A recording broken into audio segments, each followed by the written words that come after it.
साहब और रोटी लाऊं? जब रोटी की जरूरत पड़ेगी तो हम तुझे बता देंगे, अभी तू जा। भाई तू हंस क्यों रहा है इतना यार? दोस्त अगर मैं तुझे एक बात बताऊंगा ना तो तू भी हंसते हंसते लौट जाएगा। भाई आखिर बता तो क्या बात है यार? ये जो बच्चा जा रहा है ये बिल्कुल पागल है। मैं जब भी यहाँ आता हूँ एक नोट 500 का रखता हूँ और 10 का रखता हूँ।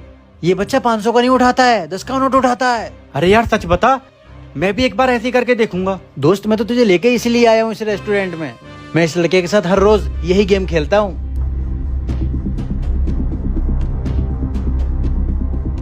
साहब कुछ और लाऊं आपके लिए?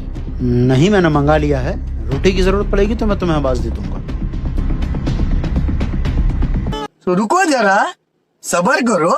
कितनी शर्म की बात है, कोई भी कमेंट में अल्लाह नहीं लिखता।